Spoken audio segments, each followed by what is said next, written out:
I'm really glad to introduce our next speaker, Professor Alessandro Vecchio from FAU Erlangen, Nuremberg, Germany. Please, Alessandro, the stage is yours.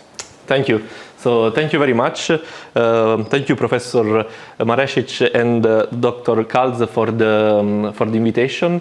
It's really an honor to be here and present in your exciting European project, TwinBrain. So today, we had a very nice, a very exhaustive and detailed presentation by Professor Holobar before, where he went into look at some of the decomposition of the high-density electromyogram into individual discharge times of motor units. In my talk, we will focus on the decomposition of the signal and the application of this technology in humans and also in other animals species, and how we can extract information that gives us an insight of how the brain controls movement and what are the inputs that the motor neuron pool is receiving. So I will first start by talking about the neuromechanics of speed. So what is the neural code of movement that makes us moving fast? Then we will go through, we will look at the neural manifolds that control motor unit ensembles, and I will show you some new results and some new methods that we can estimate the input that synergistic motor unit pools are receiving. And in contrast to what has been previously found, it seems that the generation of muscular force arises from motor unit synergy rather than muscle synergies. You will see later in more detail. Then we will look at one recent study that we have just submitted, and where we found that a neural interface, a non-invasive neural interface just of hundreds of electrodes placed on the forearm muscles, can decode the full kinematics of the hand as precise as digital cameras. But on top of that, because it is a neural interface and EMG is highly correlated with the kinetics, so the force the digits are performing, this gives us to a next level of information that digital cameras or inertial sensors cannot. And we will finish at the end on the application of this technology in patients that are motor complete paralyzed, in tetraplegic individuals. So let's start with the neuromechanics of speed. So if we look across the animal kingdoms, including humans, we recognize that many animals are extremely fast. And as Vecchio pointed out in the 91, why they are so fast is because this is a very clear example that being eaten alive abruptly ends all chances of future reproduction and is not favorable from an evolutionary viewpoint. So developing fast movement is extremely crucial for biological system, and they had to be optimized. They had to optimize this system extremely well. So let's see one of those animals that had to that they can respond to stimuli in a very fast way, and then the question that arises, although we are all very fast, there are still quite large variability across human individuals. So we will look at why some individuals are faster than others. We try to answer this question experimentally, and then we will look at what are these biological factors that drive the evolution and development of muscle force. So this is in the kingdom of fish, and you can see they have an escape reflex that when there is a sound or a movement, the fish can escape in a very fast way, and it takes almost 8 milliseconds for a fish, as you can see here, to escape from an auditory stimuli. Okay, and how they do that? They do that because they have some very big cell that you can see them highlighted here in yellow. But these are called the Motoneuron cell, and this cell, they have a very interesting circuit. This cell basically they receive input from the sound, from the auditory, and from the visual system. And this input, these cells are very big and they have a very large diameter axons. And this allows a fast propagation of the action potential that then innervates the muscle, and interestingly only innervates the fast muscle fiber. So the animal can perform a very fast and escape in case of, for example, an attack from a predator. And you can see here the circuit that is a relatively simple circuit where you have inputs and inputs that go from the auditory or the visual system, and then there is a cross inhibition to the other cell, so you can have the locomotive act. In humans, we can tune this system as well. We do not have motor cell, but we have neurons especially in the reticular formation that can receive input when we ask human subject to just, for example, in this example that you see here you see an individual that is asked to that is given a go signal. Okay, this can be a visual signal, for example, and then the subject performs a movement as soon as this go signal is shown. But then if you add on top of the go signal a startle, which can be a very loud auditory input, these auditory inputs dramatically reduce the time delays between the go signal and the onset of electromyographic activity. So also humans seem to be embedded with such systems. If then we looked at how actually humans generate the fast development of force, you can see this is seminal work from the group of John Desmet in the 70s. They published a large number of seminal papers, and you can see here this is an isometric ramp contraction that is a very slow ramp contraction. The time window is here, and you have 1 second, and you can see this is an intramuscular electrode that is placed to record the activity of individual muscle fibers. So the muscle fiber, as you see, as we have heard before in the lecture from Holobar, this is why I did not put slides, but for some followers that are not familiar with this type of signal, every time you see here an action potential, this action potential has a one-to-one relation with the motoneuron cell body in the ventral horn of the spinal cord, and the motoneuron, its axon, forms a connection with the muscle fibers that is very reliable. So every time an axonal action potential is discharged, it arrives to the muscle fibers, and this generates a muscle fiber action potential that we are recording here. So from the muscle, we have an interface with the spinal cord output. Okay? And when we look at this action potential, we can infer how the brain is controlling force. And you can see here that this neuron, was activated during this slow ramp contraction at approximately this level. You can see that it starts discharging, and the discharge rate is relatively low. It's around 10 pulses per second. Whilst on the lower panel here, this is the force level of a ballistic movement, of a rapid isometric contraction. And you can see here the discharge rate of one neuron, and the discharge rate here is significantly higher. And you can see here the values. For example, during the fast movement, the rapid isometric contraction, it starts around 60 Hz, while during the slow movement, it starts at about 15 Hz. And this is one mechanism that the brain encodes muscle force.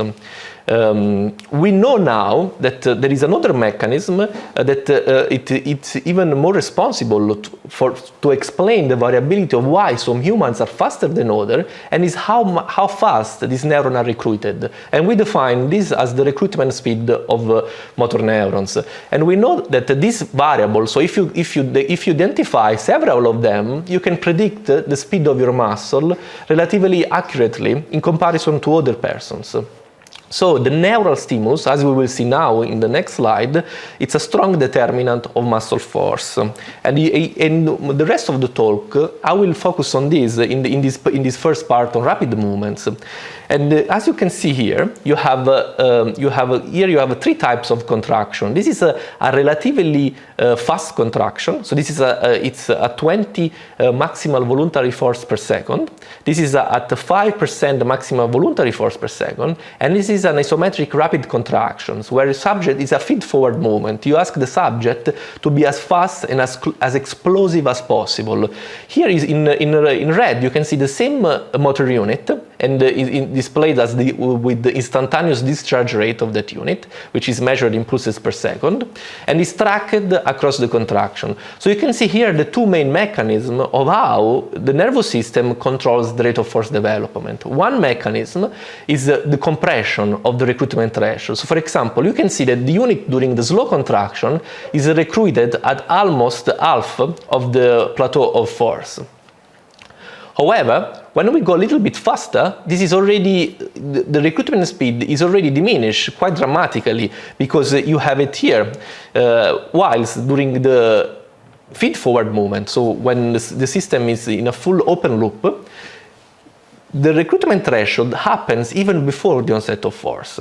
And the second mechanism is the discharge rate. You can see there is a strong dependence between the initial discharge rate of the units and the rate of force development. But this is dramatically evident during the feed-forward movement and during this open loop contraction. And I want to stress this open loop because you basically, even if you perform a fast movement, but you have a feedback input to the motoneuron, you do not have this very high nonlinear discharge rate of the unit. And we will see that this is termed the spike frequency adaptation. And there are numbers of excellent papers done in vitro in animals, but in humans we see, as you will see in the next slide, that the spike frequency adaptation is not that, it seems not to be too homogeneous in an individual motor nucleus.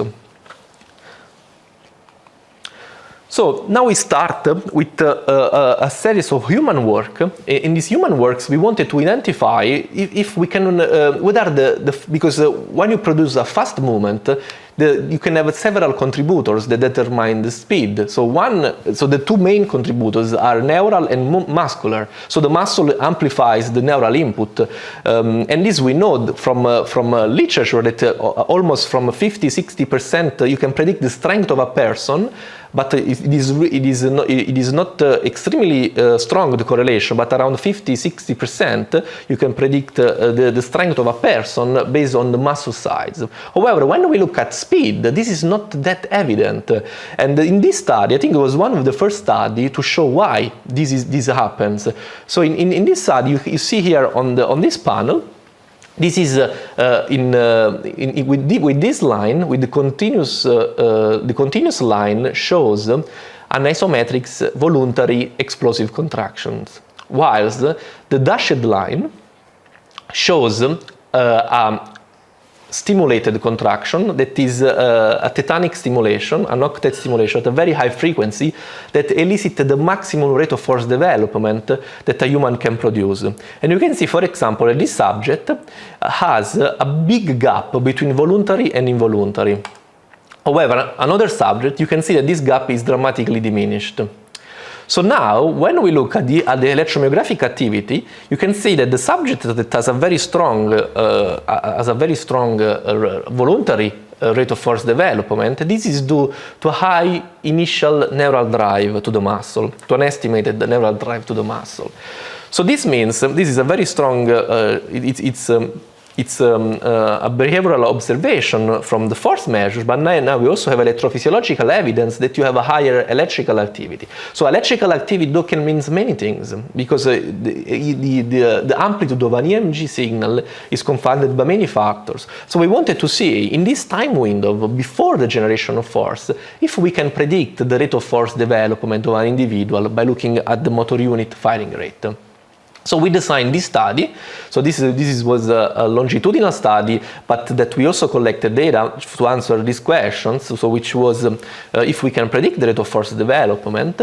Basically, the protocol was that the subject performed several voluntary movements, and they were also trained to perform these movements. But you can see here the three best contractions that a subject performed, and this is the force level, and this is the motor unit that were decomposed during these three contractions. This is the raster plot, and this is the instantaneous discharge rate of those units. So now we can extract from this plot several parameters, and we can correlate the activity of the motor neurons to force, and we see across people and within the same individual. So we can first see how motor neuron behaves, and then correlate the results. I will first show it to you now, what is the variability across humans, and then we will look at the behavior of this motor unit. We will see how these units are modulated in humans. So you can see in this graph, this is the maximum rate of force development. These are 20 healthy human individuals. These were all men, and each of these colors represent one subject. And on the y-axis you have the average discharge rate during the first 30 milliseconds of firing, and you can see that you can almost predict. You can predict quite well the rate of force development of an individual. For example, you can see that this subject, and I can really tell you because I did not show here, but the absolute value, this subject has a frequency of discharge of approximately 200 Hertz, the maximum discharge rate. This is the average, and this other subject value is very low. It's around 30 to 40, the maximum discharge rate. So there are some individuals that are embedded with very fast motor neurons, and this really determines how fast you are. So it really makes no sense to look only at the muscle, or to look at the muscle to understand what is the generation of speed, especially before training, okay? Because then after training we do not know if an individual that has a slow motor neurons, it can go at higher discharge rates. This needs to be answered because at the moment we know that, for example, if you perform, as you will see in a second, 4 weeks of strength training on top of rapid isometric training, you cannot change this behavior. It only changes when there is afferent input to the motor neuron pool.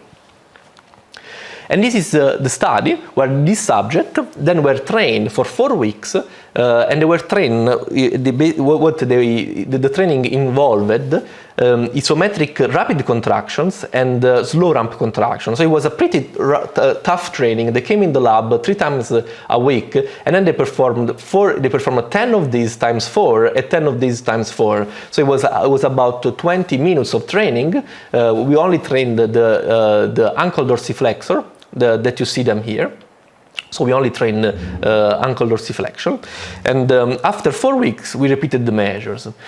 And you can see here now, these are each of these color. It's basically one motor unit, and this is the average for that person. Okay, so each of these line correspond to before and after training for one person. Okay, you can see that both in controls and individual, and this is the average of this signal. You can see both in controls and intervention there were basically no changes in the discharge rate during the initial phase of contraction, which is the one that determines the rate of force development. However, this dramatically changed during the plateau phase of the contraction. So when the contraction after 200 milliseconds, which is enough time to have voluntary drive that is not purely feed forward, and you have a strong increase in discharge rate across all individuals. When we look at another parameters that did not change is how fast those neurons were recruited.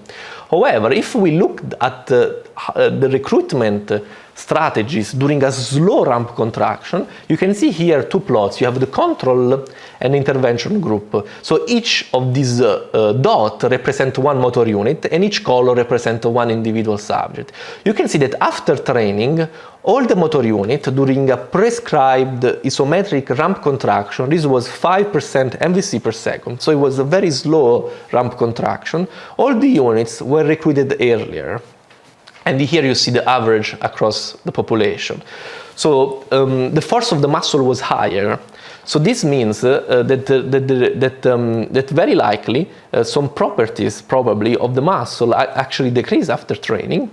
Or it could also mean that the nervous system is optimizing the strategy of muscle force control, and having more units determines more force. So it could also mean that this is a response to training for generating higher force. And okay, so now we know that the properties of the motor units do not, this initial discharge rate of the unit does not really change after training. But this is what we would, this is exactly the parameter that we are interested if we want to improve the speed of a contraction, but this part here improves. So we wanted to look at what is the variability within one motor unit pool of the discharge rate across unit. Okay, and we can do this with many types of analysis. So the one that we chose and that you will see later is a factorization method. But before going into that, if we look at the literature, there are several seminal works, in vitro works, where you can inject in the motoneuron suprathreshold current. These are very high currents, and you can see here, for example, this is one motoneuron, and this is here you have a time and the firing frequency and a suprathreshold current, and here it is a zoomed version of that. So if we focus here on the first on the first 2 seconds, you can see that we have a very similar nonlinear decrease of discharge rate that follows very well these experimental results that we obtained here. And then you see that there is an initial adaptation, an early adaptation, and a late adaptation of the firing frequency of that neuron. So we know that this is mediated by ion channels in the motoneuron cell body. So we wanted to look at how this nonlinear decrease affects a population of motoneurons. Because when I observed the data, I found that there were some neurons that absolutely did not show this behavior, this nonlinear decrease, but they were actually flat. For example, these are 6 neurons from one subject, and you can see that you have some of them they have a flat behavior, and some other they have a nonlinear behavior. So then one method to see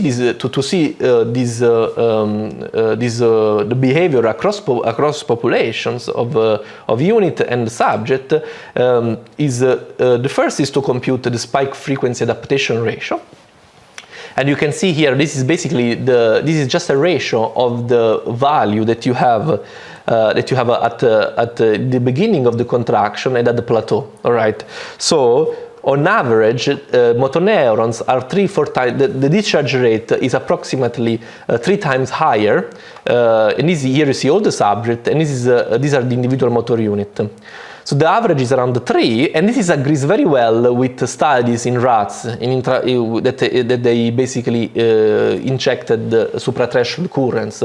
But what is key, from my perspective, is that there is a very large variability across humans in this in behavior, so I don't know why there is this large variability, but I will provide to you some hypotheses in a second.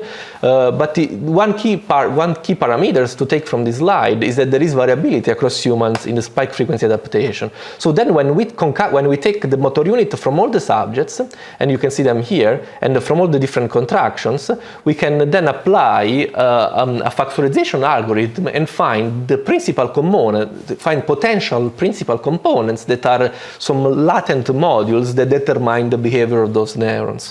So for this study we used the negative matrix factorization, but the same results was also obtained with very similar results were obtained with factor analysis.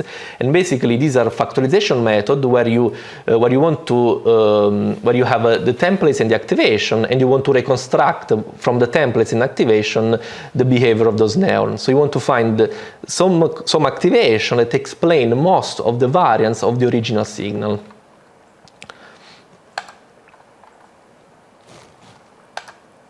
So when we did that, you can see that there are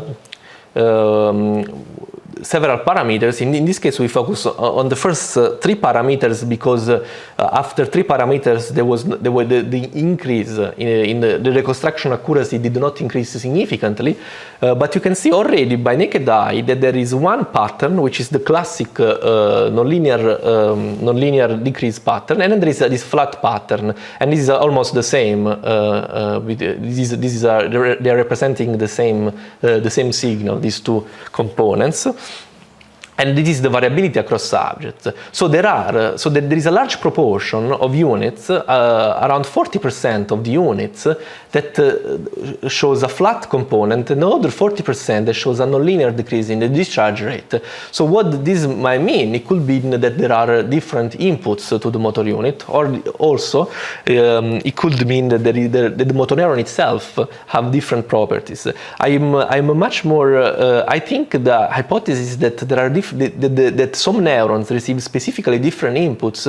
It's quite appealing because we just have a preprint studies where we manipulated, as I showed you in the first slide, the auditory stimulus to the same subject, and we found that when you increase the auditory stimuli in corresponding to just a go signal, some neurons that show this flat pattern, they can be modulated very high. So this might mean that that it could be that that having a higher reticulospinal drive to the motor neurons also increases the bandwidth of the motor unit pool. Okay?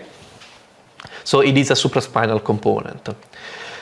Okay, so now to sum up the first part of the talk, so we know that the short-term strength and rapid contraction training increases maximal force, but not the rate of force development. And this is because the motor unit behavior changes during slow, but not during fast movement. And we do not exactly know why, but this was a combined training, and the training likely went in favor of strength, but not speed. And if you will take, this is known because of other studies, if you would only do the same exact training, only with rapid movement, you would obtain an increase in speed. So it seems that strength is suppressing the increase of speed. Okay? And this could be likely due because speed might need a very fast inhibitory pulse. That is not a mechanism that arises from strength, while strength really requires a strong excitatory input to the pull. But we know because of spike frequency adaptation that you need to have a very silent motoneuron in order to have this very high fast discharge rate. So one hypothesis was that we need to train inhibition to have a fast movement. Okay? And the third point is that the nervous system determines the rate of force development and compensates for the muscle mechanics. I did not went a lot into this part because you will see now here. So one way to study that is to look actually at the newborns, because newborns, and like all mammals, at time of birth, they are born with the same slow muscle fiber. The differentiation of slow and fast muscle occurs at a very late age. In animals such as rodents and kittens, this happens in the first few weeks. In humans, it takes quite a lot of time, but animals are a very exceptional model to see that and to formulate a hypothesis, as you will see in a second. So this is a newborn. This was after a few hours after birth, and you can see how fast and rapid it performs a movement. So if you take the speed of this movement, it's comparable to a taekwondo athletes. So it is pretty interesting that neonates can do that despite have a very slow muscle. The muscle fiber are very slow because we know from the literature, this is a seminal study where they basically looked at the contraction time of individual muscle by stimulating the muscle, and you can see that on the x-axis you have age in weeks, and you see that there is a very fast increase in force after the few weeks after birth. But time of birth, the muscle it's very slow. And the study is here, is presented here in the lower panel, is the same study. And you can see here that this is a 20-hour-old, and a 3-week kitten.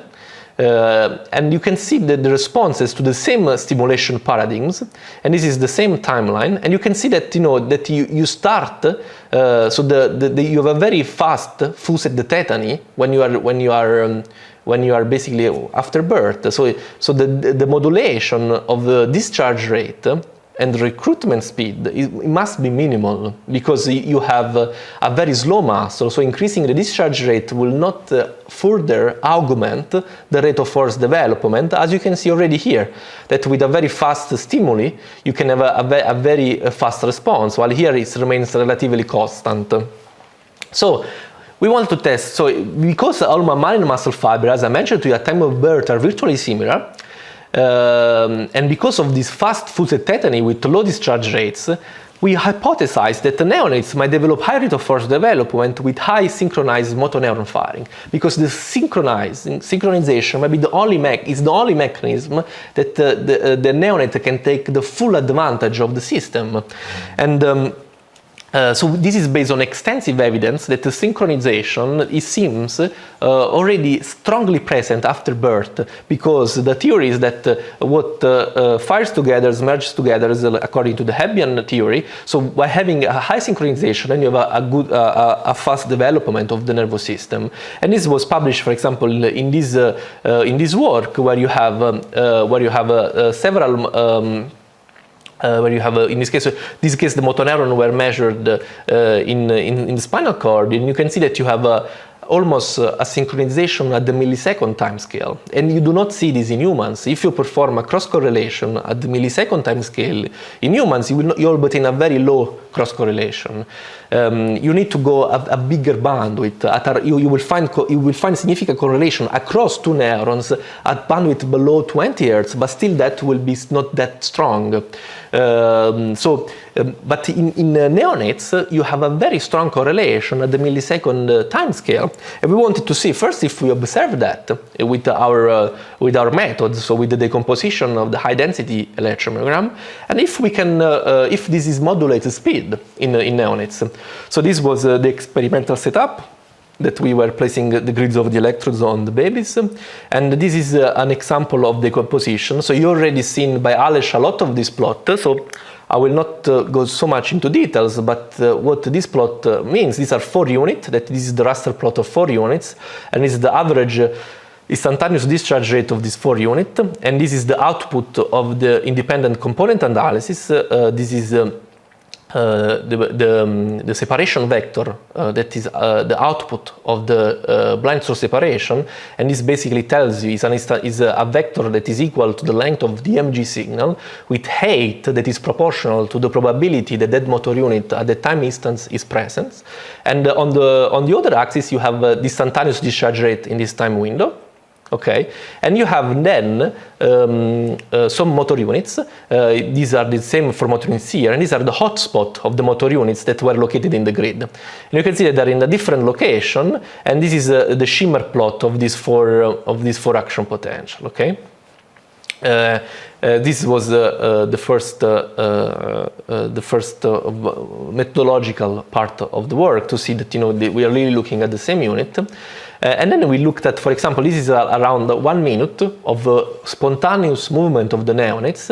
In black, you see this is the low pass rectified EMG signal. So these represent an estimate of ankle dorsiflexion. And you see on all of these raster plot, these represent the motor unit discharge times. Then these motor unit discharge times can be filtered, as we have seen previously with Aleš, that you can filter them and then you obtain a very good approximation. We know this from human work, that you obtain a very good approximation of muscle force. And you can see that all of these neurons that are here, they seem a very strong synchronous firing already, but this is at a low frequency. Okay, this is about it's a 2 Hz low pass filter.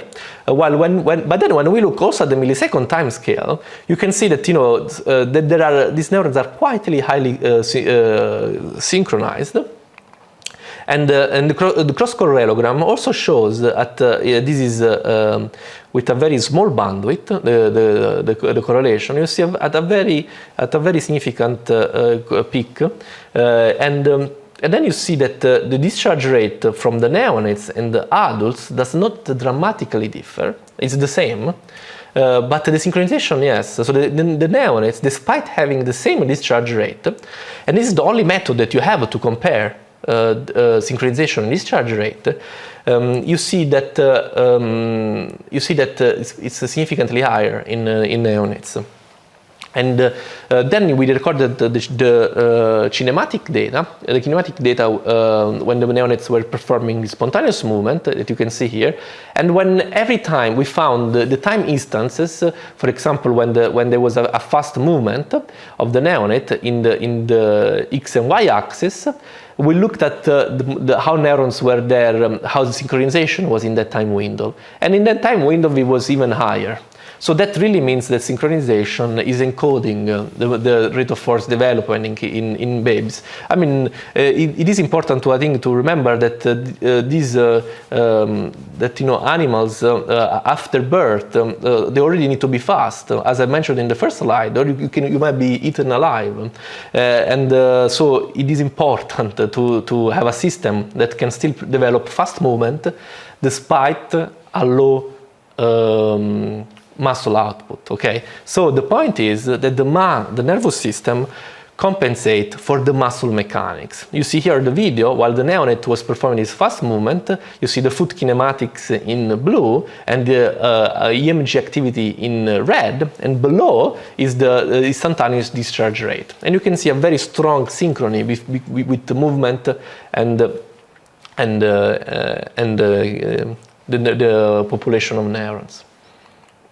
Right. So now we finish with the neuromechanical speed, which I give you some of our a highlight of some of our recent works. And now we will move now into the neural manifold controlling motor unit ensemble. This is a topic of a bit of a controversy because we can perform a large variety of movements, and likely this is due probably to a high dimensional input from the motor cortex, because the motor cortex has a large number of dimensions. However, when we look even at different tasks, as you will see later, different tasks that involve, for example, pinching, grasping, moving the index fingers low and fast in each hand, or moving the knee extensors, we found a dominance of only few components that explain most of the signal. And these components are not really strong, so they are not. Sometimes they are not fully shared across synergistic muscle. There are some that are independent, and some of these independent input can also propagate to the other muscle. So I will show you what we believe is that the nervous system controls population of motor units, not muscles. So it works on a different space. So I think the evidence is very strong to say that there are motor unit synergies and not muscle synergies, as you will see in a second. So let's first look at some of the first studies. So some of the first studies that recorded multi-unit activity reported that so this is a slow isometric ramp contraction, and you can see them here. And these are four motor units, and you can see by naked eye that these motor units show a strong synchronous oscillatory activity, okay? And this oscillatory activity, if then you take all of them and you perform cross correlation between all of them, so after permutations by taking a random sample of motor units, separate random sample, you obtain a correlation peak that indicates the strength, estimates the strength of the common input that this neuron are receiving. We will see why I believe that this really does indicate the strength of common input. I know that some people do not believe that, but we have now very strong proof that the tuning of the common input is due to so the behavior of the motoneuron when they oscillate together, it's likely due to a common excitatory and inhibitory synaptic input. The problem of studying common input, in my opinion, is that we always look at the population of motor unit in one pool, and we do this with coherence between two electrode pairs that you place on the muscle, or electrode pair between separate muscle. When you do this analysis, you imply that all neurons from that muscle are the same, okay, if there is coherence. So this removes the potential neural identities, because there could be, for example, 40% of neurons that encode shared oscillation, shared common input, and they are within the same manifold, but there could be another proportion that maybe has a flat signal, and that signal will be suppressed by the one that show coherent activity. Okay, so you can see here an example of that when you increase the number of neurons, you increase the coherence between those neurons. So this coherence that we identify here, we do not know at the single cell level, and we believe that we should look at how each neurons encode some latent components, and you will see this why in a second. So at the moment, so this is knowledge, textbook knowledge, that if you have if synergistic muscle, okay, are controlled by one common synaptic input, okay, and this common synaptic input propagates to both synergistic muscle. As you can see here in this example, you have the vastus laterales and the vastus medialis that receive one common input. So what we wanted to look at, what is the dispersion of this common input when we looked at each neuron individually, and we performed a study where subjects were doing isometric ramp contraction for 60 seconds, and then we decomposed the activity of these two muscles, and in both vastus medialis, and you see here the smoothed discharge rate. Then we focus only on the smoothed part, so on below 5 Hertz, we can go at a higher bandwidth, but we wanted first to focus here on the lower bandwidth, because during slow movement, you can explain the force level of the muscle perfectly from the neurons that encode the force, okay? So it's really the bandwidth of the muscle during slow movement. During fast movement, the bandwidth gets a bit larger, but we will not see this in this presentation. But for what you have to know, during slow movement, we have a strong dependency on that. So we focus on the low frequencies of the motor neurons. So if you, by looking at the correlation analysis, simply Pearson correlation statistics, you look at the correlation, the bivariate correlation from motor unit 1 and motor unit 2, and then you express the power between the correlation between these two. And you can see that in the same motor nuclei, so motor unit 1 and motor unit 4, they are not within the same space, and the same applies for some motor unit in the vastus lateralis. And here you see the confusion matrix, and you can see that there are several neurons in one muscle that are not carrying the same input. They don't share the same input. So it could be that these input are at the lower dimensional scale, and so we wanted to look at how many there are and find distributions across these two muscles. So here you see an example. So this is, we used the factor analysis because I'm not presenting the results here, but after simulation with an integrated and fire model, we found that factor analysis could, and has no orthogonality constraint, this method, can well represent several input that you inject into a pool of motor neurons. And you see here in green and purple these factors that we define them as neural modules, but you can also define them as latent components, as manifolds. So what these neural modules represents is the first component of the factor analysis that explain most of the variance. And you can see for vastus lateralis, then each of these modules, we took these modules and we correlated these modules with the smoothed discharge rate of the unit. You can see here the correlation. One important part that you need to look is that these two modules are not correlated.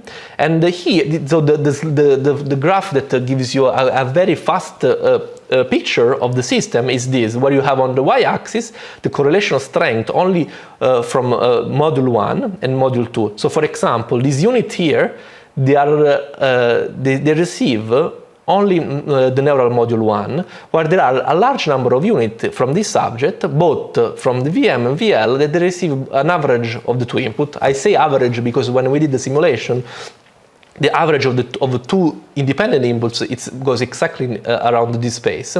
And here you see some motor units that are in the second manifold. So you can see, for example, here two units. Here is one VM and one VL that are in the same manifold. But you can explain all of them with this 2D graph. And when we look at all of them across all participants, so here it's a bit hard to depict, but just look here at the proportion of the input, where we found by k-means clustering these clusters, and we look at the proportion of each of these of the motor unit. You see that there is a large proportion of unit that receive a muscle specific drive, which are these and these. For the VVL, for the VM, seems to be significantly higher, and indeed this is reflected by a shared cluster, which is the cluster here in the middle, higher in the VL than in VM. But interestingly, approximately 10% of this unit and some of these receive the drive from the other muscle. We do not know why, but this could be as a strategy to optimize joint force and muscle synergies that arise from motor unit synergies. And you can see this also in the hand muscle. In this experiment, this was a simultaneous index abduction and tenar flexion. You can see that this with the hand, when you are concurrently moving these two fingers, you basically have a strong independent input. This is not too surprising because the hand has a higher degrees of freedom for these two. They are not attached to the same insertion as it happens with the knee extensor. Here is an example of this system where you have some motor unit in this manifold, and you can see them here. This is the motor unit discharge rate, and module 1 and module 2. And then here you have a motor unit that is only in this manifold. You can see, for example, when module 2 is increasing, this motor unit is silent, it's not changing its behavior. The same happens here. So it's driven by this common input. So there are multiple common inputs to one motor nuclei. And there are not many common inputs. So this is just an example that when you have enough motor units, you can remove the units that are not correlated, and you do not have coherence. But the point is this one. The point is that the construction of common inputs from the central nervous system, it seems to be that you have two inputs, one that goes to each motor nucleus, then some of these are shared, and then you have the same that goes specifically to that motor neuron. So it cross-innervates, sort of. It's a drive that comes from the other muscle to the other target muscle. Okay, so now we wanted to see this a bit with different movements. So we collected data from the hand and we placed 320 EMG over the forearm muscles, and we recorded during the last range of movements that you have here, thumb, and during fast and slow sinusoidal movement, and also like tasks where you include the fist, two-finger pinch, three-finger pinch, and so on. And as well with an instrumented force sensor. This was the setup. So there is a virtual hand that display the movement to the subjects, and you can see here the setup where you have all these markers that we use the markerless tracking system to track that. And then we basically decompose this signal to individual motor unit spike trends. And you can see here 2 units encoding the flexion extension. So this is in red, is the digit tip position that you have here. And this was an example of the movement and the tracking that was performed by open software called DeepLabCat, and it worked remarkably well. And you can see that we were able to have a very good predictions. We found that the error is below 3 millimeters in the kinematic reconstruction. And then we associated the digit position to the activity. So here you can see an example where you have a flexion and extension, and you have just for example EMG signal, and you can see that of course you see the same alternating burst. Then when you decompose this activity, you can see that you can see the neurons what are encoding, the motor unit discharge times, and you can see in this example where we find 5 motor unit, and you can see, for example, already you can see that so these in the pink and violet, you can see that these 2 neurons neurons are out of phase, and these other neurons with these, of course, carries the same signal. But then you see in the background several other motor units that have this very flat discharge rate. And here you see then the extraction of the neural modules, and you find that the first two neural modules that explain most of the variance for most people when we identified a relatively large number of neurons, the first two modules is flexion and extension, of course. So then we wanted to look at the other surrounding input that the neurons are receiving. So when we correlate the neural modules with two motor units, which is motor unit 1 and 3, which was one that was basically the motor unit that was including flexion and one extension, so module 1 and 2, you can see that they are highly correlated with that module. But then there are some other units, and these were the flat units, that showed a different input. And this input, what we believe, because the experiment, so the resting state of the end is in this position when you are extending. So when you are not in a resting state position, but you are modulating the force and also the position of the hand, this might be a postural input. What is interesting from my perspective, that this postural input seems not to be task modulated, and this is of course it's a good thing. Otherwise, you will not be steady with your hand. So you can find this input from the motor unit, and this input, for example, will be lost if you only do a low pass. Yes, if you only do the low pass filter of the EMG, because these are are a background activity, and everything is dominated by the two by the excitatory agonist-antagonist coupling.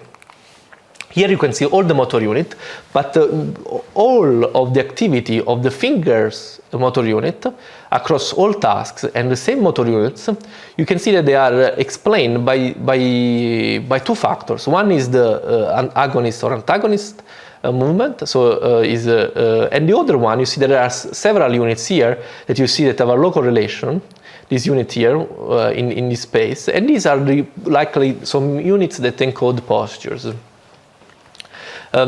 So now I will present you, I will finish with this work about the role of common input and the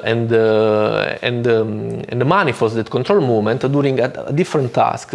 Because the point is to show you that this really depends with the nature of the task. And there might be multiple common input if we do different tasks, but during a single task, as for example in this one, where you ask a monkey to perform a rapid movement, and a rapid movement from resting state, you can reconstruct this movement with a single component. But although it seems that you have many components, but these many components, as you will see, are just dictated by the size principle. Okay, so we found that when you do a factor analysis and then you look at the variance explained, you can find that most of the variance, the two components explain most of the variance of the signal. And you might intuitively think that there are two inputs to the system in the case of rapid movements. And this is an example of three contractions. Okay. And this is the low-pass filtered signal of these three contractions. And then you have the two components as you see them here. So already by naked eye, you can see that these two components are highly correlated, okay? But they are always a bit jittered. So what the factor analysis is converging is in the same signal that is time shifted. And you see here, you can see here the correlation between these two signals. And the shift in here on the y-axis between module 1 and module 2. These are the two main modules that we need to focus. And you can see that they're always shifted, these two modules. So when we look at how these units were recruited and how stable these units are recruited, and units are recruited according to the size of the motoneurons due to a physical property of the motoneurons, which is the resistance. You can see that for a given synaptic input that is relatively stable across day, you can see that there are very small. So here you see basically the recruitment order of the unit sorted across its average. So when you see the spread, you see basically, for example, this neuron sometimes was recruited at the 10th and sometimes was recruited as 5th neuron, okay, with respect to the average. But this is the association is linear and across all days, but you might think that there is variability in the data, but that's not true. This variability is, you can fully explain this variability by looking at how fast the units are recruited. So you can predict this jitter that you have here by looking at the burst. And this is not surprising, because when you have a strong burst, and you have, for example, here, that you have a shift in recruitment, these all units were recruited synchronously. And this determines a jitter. This can be due to a physiological reason, which is the axon conduction velocity, that the fast unit have a faster conduction velocity, or it could be because of a methodological problem, that the action potential overlaps and the decomposition might misplace the exact firing at the millisecond time scale. Okay, so but the point is that you can predict this behavior. And this behavior is dictated by very strong synaptic input. When the input are modulated, and when you know that you can separate that data, you can predict that the recruitment threshold is very stable, and therefore the recruitment threshold. So these two input that you see them here. These two input, the jitter between these two input is given by the size principle. So you observe only one component.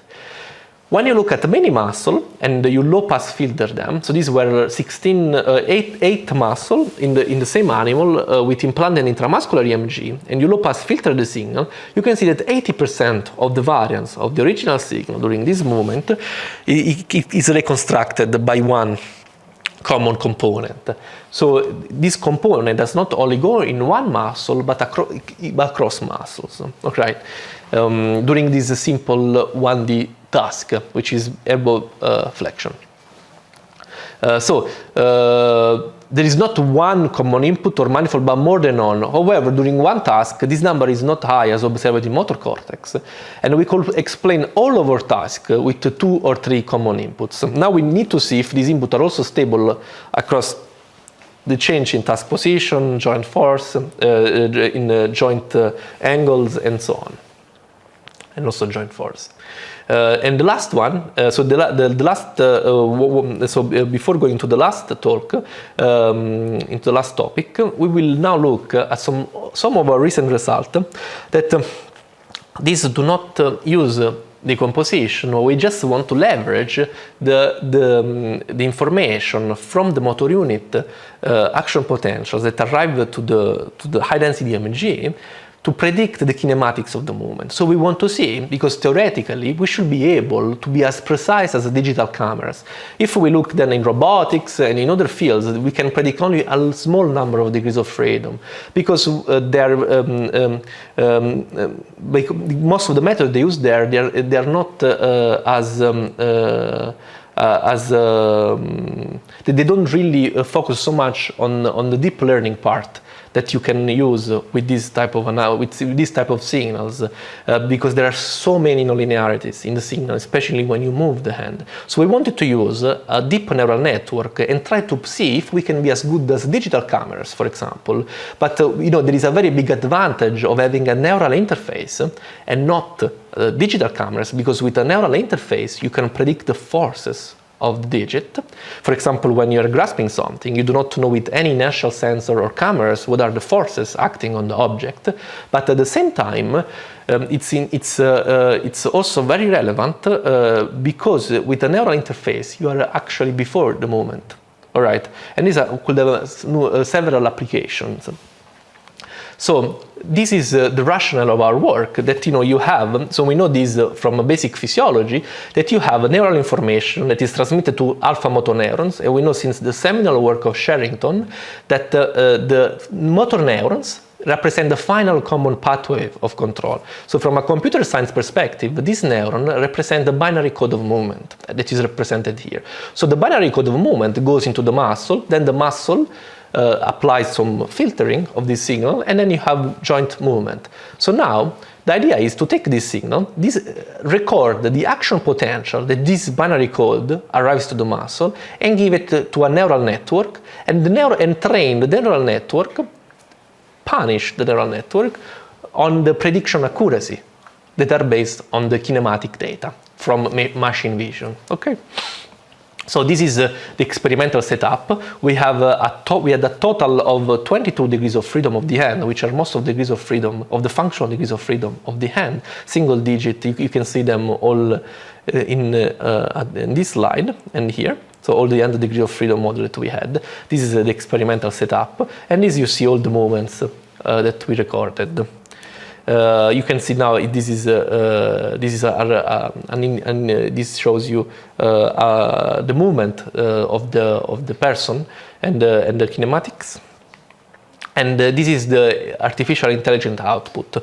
I will show you briefly some slides, but we found, this is interestingly, but is not surprisingly to people that are into EMG field, and I hope some are listening, that the AI maximizes the learning if the input signal is the raw monopolar EMG and the low pass filter that is merged together, rather than only the EMG and the filter. You will see the result later on. So here I'm showing the final inputs that we had in the model. So we had a filtered EMG and a raw EMG arising from here. Then we applied some circular punding.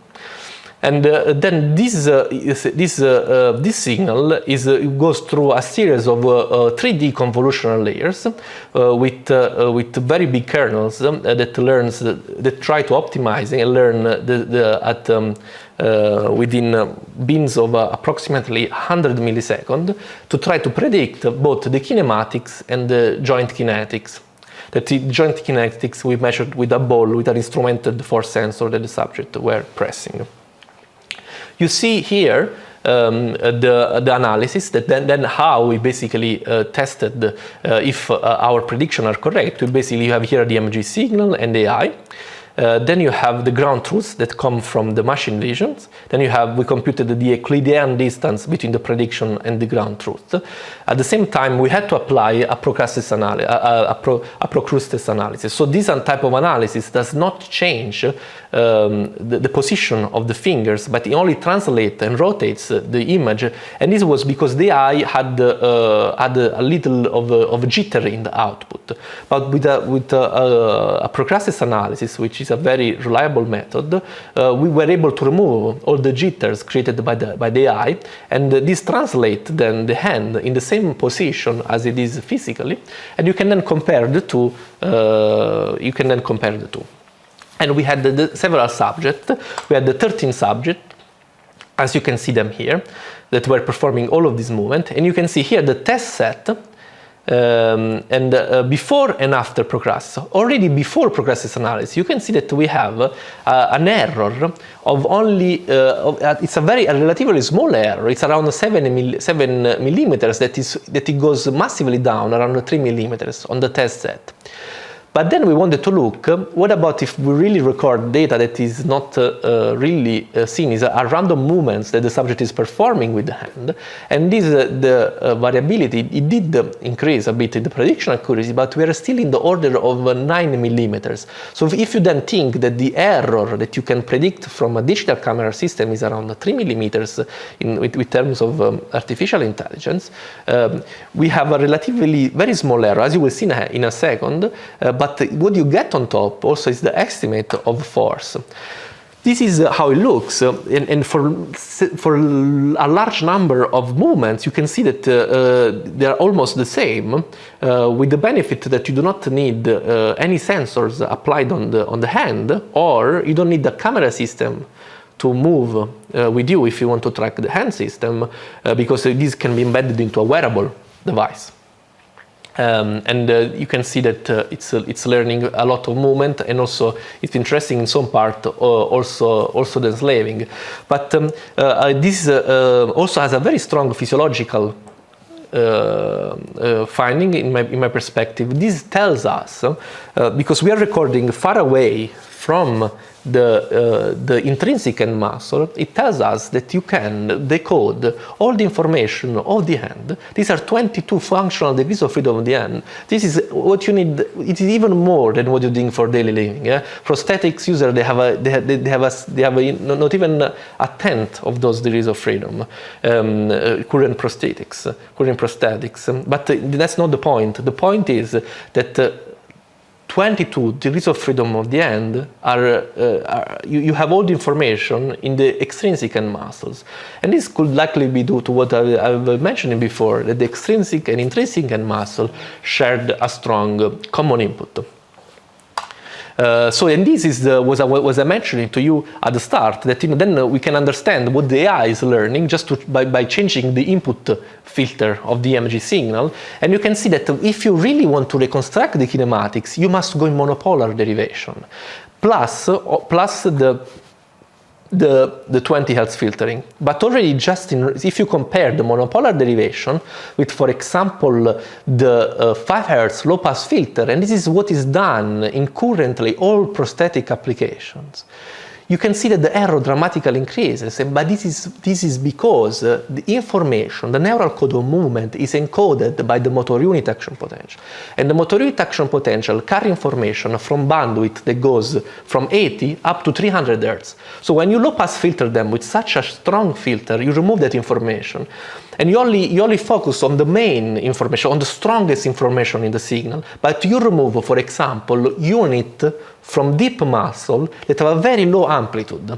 And what we think, but it's really not so, this must be the only way, is that the AI, it's learning the activity of this very small motor unit that by naked eye you cannot even see them. It's a signal that is so stochastic that the human cannot even see it. But by looking at the monopolar derivation, the AI is able to learn it because the errors are extremely small. Okay. So in the last part of the talk, I will go now in the prediction of the movement of the hand when you have no movement. And this last part is the restoring movement in tetraplegic individuals. So we finished a work with Professor Doug Weber and Jordan Ting from the Carnegie Mellon University and Pittsburgh University, where we collaborated on a data set from one subject that was a C5, C6 motor complete. Tetraplegic individual, and the idea, but when he was attempting the movement, as I showed you in this video, and you have here a high density grid of electrodes. You see them here. We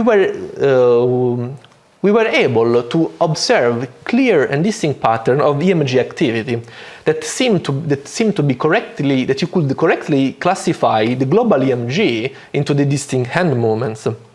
So we collected this data set and we decomposed with the methods that I've showed you before and that Aleš showed you before in individual motor unit action potentials.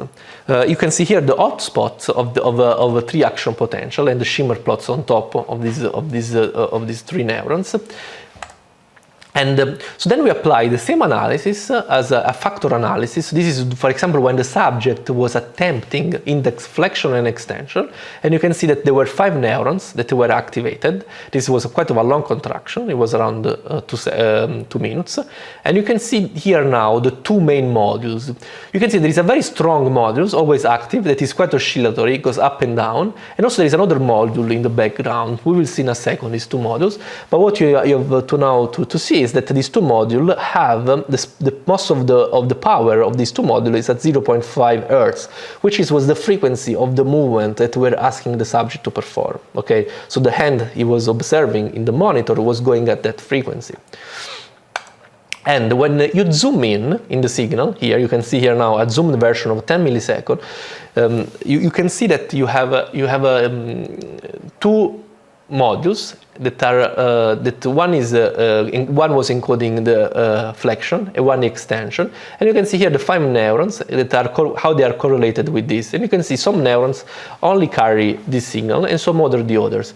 So this means, and you see the territory. So the point of this slide is to tell you that the subject with spinal cord injury had still was able to control the finger in both flexion and extension.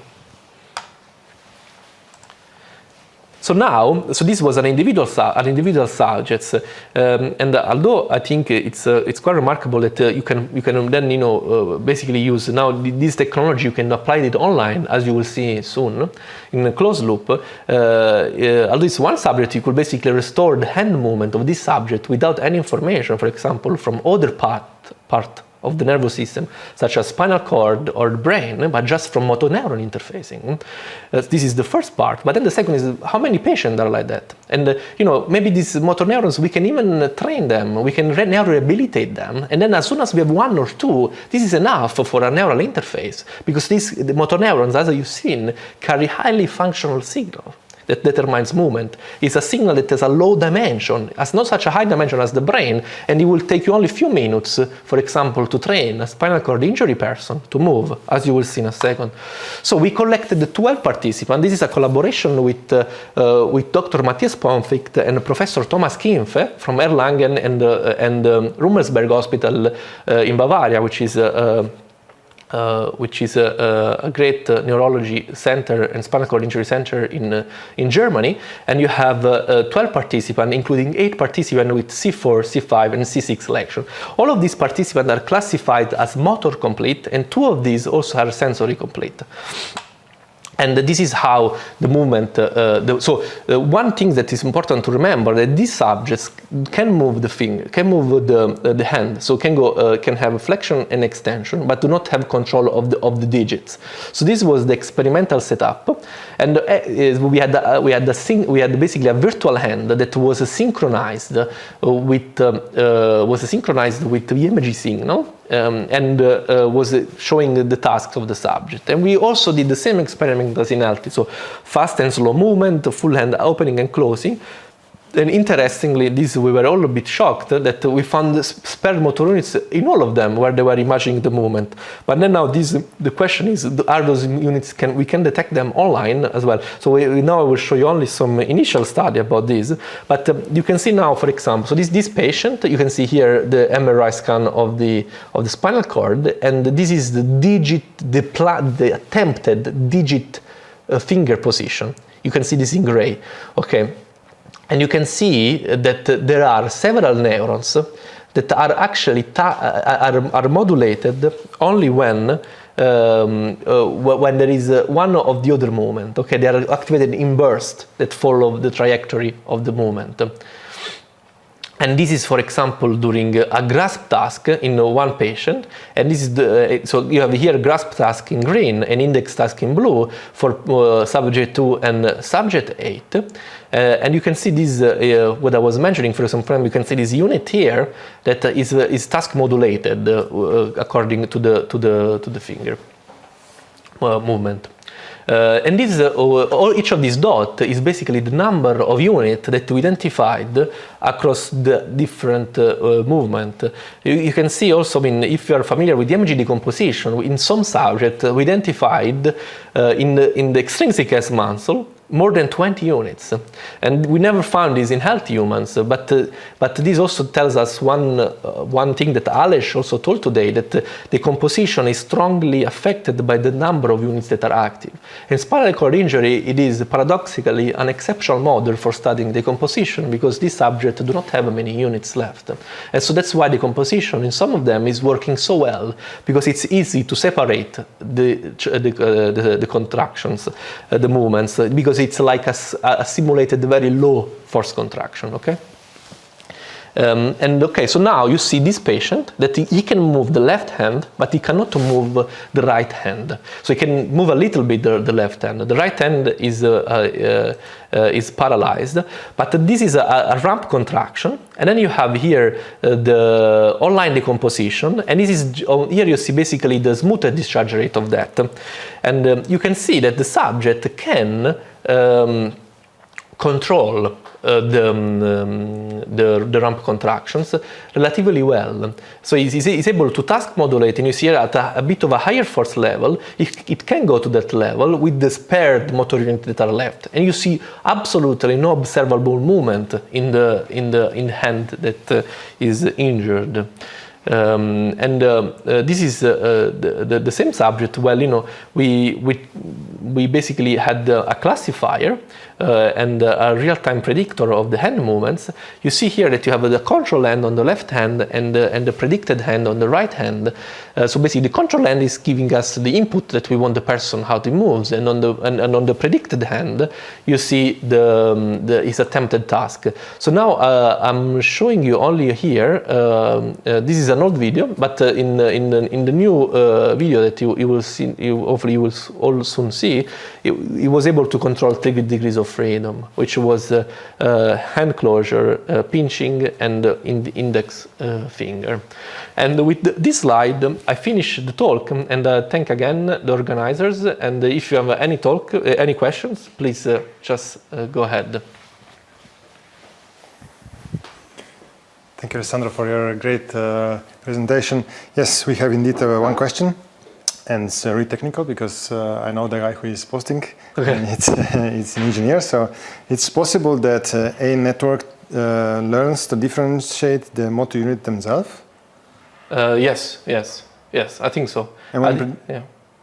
So if this question relates to the AI that predicts movement, yes.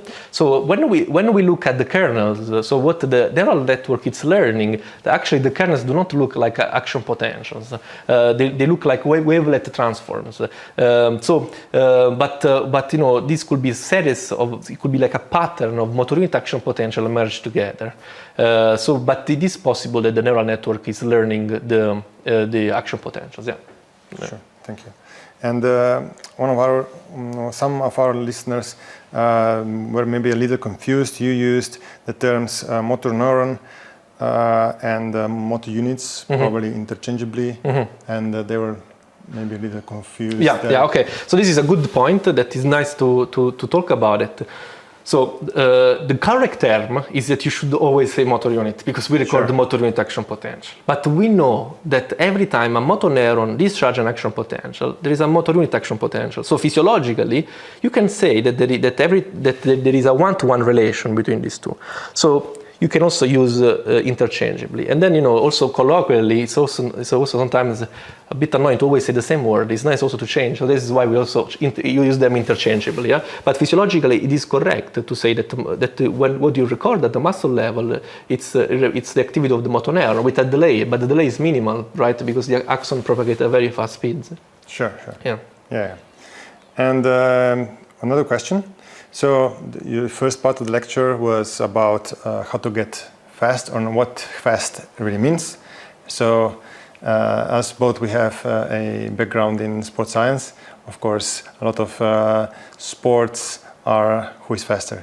Not only 100 dash, but also in volleyball, also in other sports, changing with direction and stuff like that. Yeah. It's who is faster, so who has the highest, let's say, rate of force development. So when we know from how you say it, from your studies and from the studies you showed, that the silent periods before the abruption of motor unit discharges are really important, and in some individuals can be seen, and some other cannot be seen. Yeah. So what's your... Yeah, that's a very good question. So this is very interesting because we are running a study on silent periods in the lab, and we found now already with several subjects that you can train it, the silent period. So you can, if you have an online closed loop training intervention where you basically just ask them to silence the muscle with real-time feedback. After 1 day of training, everyone can perform the silent period. So now there are some people that have an innate ability into that. Okay, so this is 1D task though. It's a person trying to do that. So this also would apply during more complex movement. So the point there is that I believe you can train that, and that you need that. You need so you need to, what actually neurophysiologically what you are training is inhibition. So you need to train your system to inhibit all the neurons before a fast movement. Okay, so basically you lose something, right? Because if you send a strong inhibition, the muscle that you need speed, you lose time, but then you gain it in speed. Because once you silence, you cannot move, right? At that time point, the muscle is not performing movement. So it's the system needs to learn to inhibit the pull of motoneuron and then send a strong excitatory input. And this motoneuron will discharge very fast with the spike frequency adaptation. Sure. And what I saw about the studies on this topic was always, or for the majority, performed in isometric contractions. So really, let's say, laboratory conditions. And what's your idea, or what you thought about the role of the synergists here, and of course the agonist and antagonist role in performing fast movements? Yeah. So even there, I think there is always this. Well, it's a bit of a very general answer, not too specific, but I think it's always the nervous system has always to tune very finely this level of inhibition and excitation. Sure. And so the people that can send common inhibitory input to different pools of motor neurons, this dramatically change the outcome then during, for example, a very complex movement. So you have one. So I'm not sure how it is translatable from an isometric movement to a multi-joint, but I think it is translatable because if you can inhibit one muscle, I think likely you can inhibit more than one because of the strong, common inputs that we found. Sure. We have another question. So it's a kind of general question. However, what kind of points do you pay attention to when measuring high-density EMG in your lab?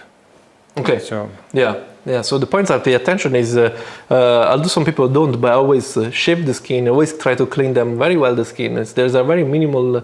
So when you do an experiment, it's always good to think that the devil hides in the details. I always think that, and especially me, that I personally don't like to do experiments in the lab that much. I like to do them, of course, to publish them and to test my hypothesis and so on. But it's nice to do it once, not to go again in the lab. So I try to be as meticulous as possible, and I always found that really with the high density EMG, the devil is in the details. So for example, check the noise signal before you collect data. The noise has to be as low as possible. Shave the skin, clean the skin, and also do repetitively measure of the subject, so to see that you have reliable measure for that person. That also gives you confidence in the measure. So at the time it takes time, but then you will learn all the tips and tricks with time.